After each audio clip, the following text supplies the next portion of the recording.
Book 1, Sutras 1 to 29 of the Yoga Sutras of Patanjali, the Book of the Spiritual Man, an interpretation by Charles Johnston. Recording by Maggie Russell. Sutra 1. Om. Here follows instruction in union. Union, here as always in the scriptures of India, means union of the individual soul with the Oversoul, of the personal consciousness with the divine consciousness, whereby the mortal becomes immortal and enters the eternal. Therefore salvation is, first, freedom from sin and the sorrow which comes from sin, and then a divine and eternal well-being, wherein the soul partakes of the being, the wisdom, and glory of God. Sutra 2. Union, spiritual consciousness, is gained through control of the versatile psychic nature. The goal is the full consciousness of the spiritual man, illumined by the divine light. Nothing except the obdurate resistance of the psychic nature keeps us back from the goal. The psychical powers are spiritual powers run wild, perverted, drawn from their proper channel. Therefore, our first task is to regain control of this perverted nature, to chasten, purify, and restore the misplaced powers. Sutra 3. Then the seer comes to consciousness in his proper nature. Egotism is but the perversion of spiritual being. Ambition is the inversion of spiritual power. Passion is the distortion of love. The mortal is the limitation of the immortal. When these false images give place to true, then the spiritual man stands forth luminous as the sun when the clouds disperse. Sutra 4. Heretofore the seer has been enmeshed in the activities of the psychic nature. The power and life which are the heritage of the spiritual man have been caught and enmeshed in psychical activities. Instead of pure being in the divine, there has been fretful, combative egotism, its hand against every man. Instead of the light of pure vision, there have been restless senses and imaginings. Instead of spiritual joy, the undivided joy of pure being, there has been self-indulgence of body and mind. These are all real forces, but distorted from their true nature and goal. They must be extricated, like gems from the matrix, like the pith from the reed, steadily, without destructive violence. Spiritual powers are to be drawn forth from the psychic meshes. Sutra 5. The psychic activities are 5. They are either subject or not subject to the 5 hindrances. See Book 2, Sutra 3. The psychic nature is built up through the image-making power, the power which lies behind and dwells in mind pictures. These pictures do not remain quiescent in the mind. They are kinetic, restless, stimulating to new acts. Thus, the mind image of an indulgence suggests and invites to a new indulgence. The picture of past joy is framed in regrets or hopes. And there is the ceaseless play of the desire to know, to penetrate to the essence of things, to classify. This, too, busies itself ceaselessly with the mind images. So that we may classify the activities of the psychic nature thus. Sutra 6. These activities are sound intellection, unsound intellection, predication, sleep, memory. We have here a list of mental and emotional powers, of powers that picture and observe, and of powers that picture and feel. But the power to know and feel is spiritual and immortal. What is needed is not to destroy it, but to raise it from the psychical to the spiritual realm. Sutra 7. The elements of sound intellection are direct observation, inductive reason, and trustworthy testimony. Each of these is a spiritual power, thinly veiled. Direct observation is the outermost form of the soul's pure vision. Inductive reason rests on the great principles of continuity and correspondence, and these on the supreme truth that all life is of the One. Trustworthy testimony, the sharing of one soul in the wisdom of another, rests on the ultimate oneness of all souls. Sutra 8. Unsound intellection is false understanding, not resting on a perception of the true nature of things. When the object is not truly perceived, when the observation is inaccurate and faulty, thought or reasoning based on that mistaken perception is of necessity false and unsound. Sutra 9. Predication is carried on through words or thoughts not resting on an object perceived. The purpose of this sutra is to distinguish between the mental process of predication and observation, induction, or testimony. Predication is the attribution of a quality or action to a subject, by adding to it a predicate. In the sentence, "The man is wise," the man is the subject. "Is wise" is the predicate. This may be simply an interplay of thoughts, without the presence of the object thought of, or the things thought of may be imaginary or unreal, while observation, induction, and testimony always go back to an object. Sutra 10. Sleep is the psychic condition which rests on mind states, all material things being absent. In waking life we have two currents of perception, an outer current of physical things seen and heard and perceived, an inner current of mind images and thoughts. The outer current ceases in sleep. The inner current continues, and watching the mind images float before the field of consciousness, we dream. Even when there are no dreams, there is still a certain consciousness in sleep, so that on waking one says, "I have slept well," or "I have slept badly." Sutra 11. Memory is holding to mind images of things perceived without modifying them. Here, as before, the mental power is explained in terms of mind images, which are the material of which the psychic world is built. Therefore the sages teach that the world of our perception, which is indeed a world of mind images, is but the wraith or shadow of the real and everlasting world. In this sense, memory is but the psychical inversion of the spiritual, ever-present vision. That which is ever before the spiritual eye of the seer needs not to be remembered. Sutra 12.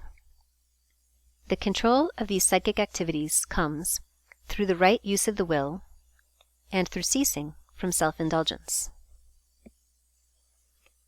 If these psychical powers and energies, even such evil things as passion and hate and fear, are but spiritual powers fallen and perverted, how are we to bring about their release and restoration?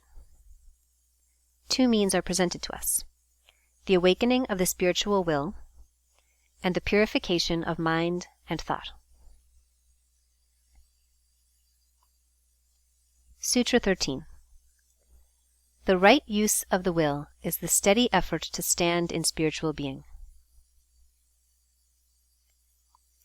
We have thought of ourselves, perhaps, as creatures moving upon this earth rather helpless, at the mercy of storm and hungers and our enemies. We are to think of ourselves as immortals, dwelling in the light, encompassed and sustained by spiritual powers. The steady effort to hold this thought will awaken dormant and unrealized powers, which will unveil to us the nearness of the eternal. Sutra 14. This becomes a firm resting place when followed long, persistently, with earnestness. We must seek spiritual life in conformity with the laws of spiritual life, with earnestness, humility, gentle charity, which is an acknowledgment of the one soul within us all. Only through obedience to that shared life, through perpetual remembrance of our oneness with all divine being, our nothingness apart from divine being, can we enter our inheritance. Sutra 15. Ceasing from self-indulgence is conscious mastery over the thirst for sensuous pleasure, here or hereafter. Rightly understood, the desire for sensation is the desire of being, the distortion of the soul's eternal life. The lust of sensual stimulus and excitation rests on the longing to feel one's life keenly, to gain the sense of being really alive. This sense of true life comes only with the coming of the soul, and the soul comes only in silence, after self-indulgence has been courageously and loyally stilled through reverence before the coming soul. Sutra 16. The consummation of this is freedom from thirst for any mode of psychical activity, through the establishment of the spiritual man. In order to gain a true understanding of this teaching, study must be supplemented by devoted practice, faith by works. The reading of the words will not avail. There must be a real effort to stand as the soul, a real ceasing from self-indulgence.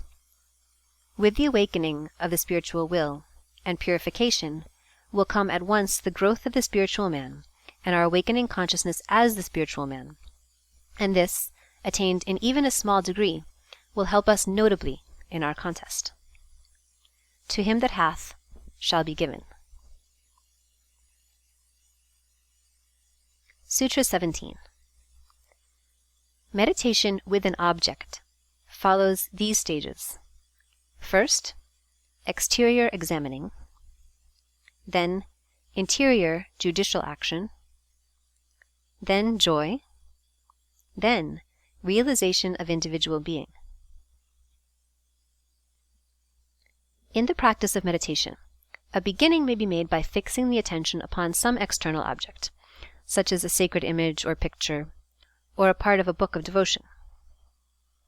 In the second stage, one passes from the outer object to an inner pondering upon its lessons. The third stage is the inspiration, the heightening of the spiritual will which results from this pondering. The fourth stage is the realization of one's spiritual being, as enkindled by this meditation. Sutra 18. After the exercise of the will has stilled the psychic activities, meditation rests only on the fruit of former meditations. In virtue of continued practice and effort, the need of an external object on which to rest the meditation is outgrown. An interior state of spiritual consciousness is reached, which is called the cloud of things knowable. See Book 4, Sutra 29. Sutra 19. Subjective consciousness, arising from a natural cause, is possessed by those who have laid aside their bodies and been absorbed into subjective nature. Those who have died, entered the paradise between births, are in a condition resembling meditation without an external object. But in the fullness of time, the seeds of desire in them will spring up, and they will be born again into this world. Sutra 20. For the others, there is spiritual consciousness led up to by faith, valor, right mindfulness, one-pointedness, perception. It is well to keep in mind these steps on the path to illumination: faith, valor, right mindfulness, one-pointedness, perception. Not one can be dispensed with. All must be one. First faith, and then from faith, valor. From valor, right mindfulness. From right mindfulness, a one-pointed aspiration toward the soul. From this, perception. And finally, full vision as the soul. Sutra 21. Spiritual consciousness is nearest to those of keen, intense will. The image used is the swift impetus of the torrent. The kingdom must be taken by force. Firm will comes only through effort. Effort is inspired by faith. The great secret is this: it is not enough to have intuitions. We must act on them. We must live them. Sutra 22. The will may be weak, or of middle strength, or intense. Therefore, there is a spiritual consciousness higher than this. For those of weak will, there is this counsel: to be faithful in obedience, to live the life, and thus to strengthen the will to more perfect obedience. The will is not ours, but God's, and we come into it only through obedience. As we enter into the Spirit of God, we are permitted to share the power of God. Higher than the 3 stages of the way is the goal, the end of the way. Sutra 23. Or, spiritual consciousness may be gained by ardent service of the Master. If we think of our lives as tasks laid upon us by the Master of life, if we look on all duties as parts of that Master's work entrusted to us, and forming our life work, then, if we obey, promptly, loyally, sincerely, we shall enter by degrees into the Master's life, and share the Master's power.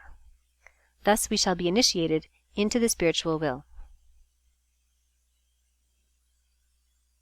Sutra 24.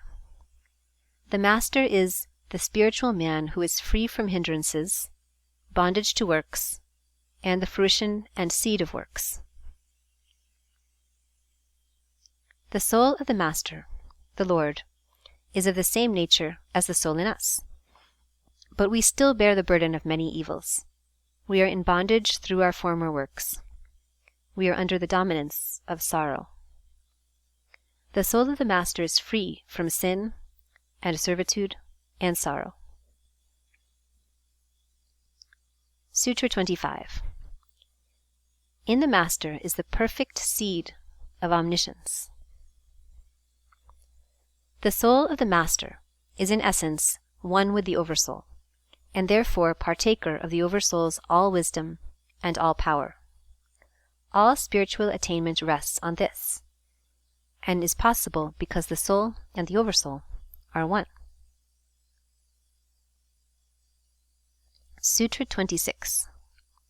He is the teacher of all who have gone before, since he is not limited by time. From the beginning, the Oversoul has been the teacher of all souls, which, by their entrance into the Oversoul, by realizing their oneness with the Oversoul, have inherited the kingdom of the light. For the Oversoul is before time, and time, father of all else, is one of his children. Sutra 27. His word is Om.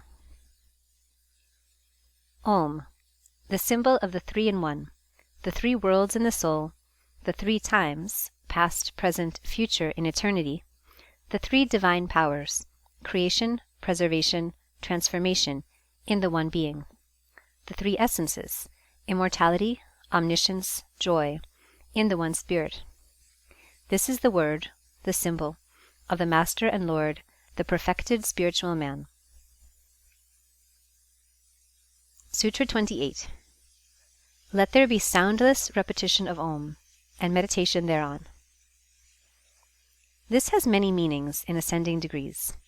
There is first the potency of the word itself, as of all words.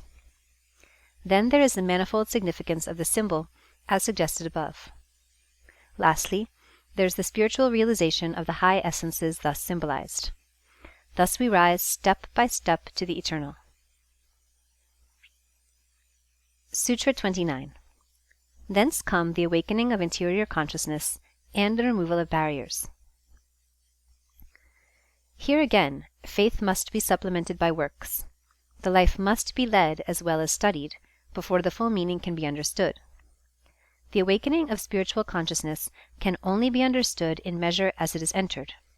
It can only be entered where the conditions are present: purity of heart, and strong aspiration, and the resolute conquest of each sin. This, however, may easily be understood, that the recognition of the three worlds as resting in the soul leads us to realize ourselves and all life as of the soul; that as we dwell not in past, present, or future, but in the eternal, we become more at one with the eternal; that as we view all organization, preservation, mutation, as the work of the Divine One, we shall come more into harmony with the One, and thus remove the barrier in our path toward the light. In the second part of the first book, the problem of the emergence of the spiritual man is further dealt with. We are led to the consideration of the barriers to his emergence, of the overcoming of the barriers, and of certain steps and stages in the ascent from the ordinary consciousness of practical life to the finer, deeper, radiant consciousness of the spiritual man. End of Book 1, Sutras 1 to 29 of the Yoga Sutras of Patanjali, the Book of the Spiritual Man.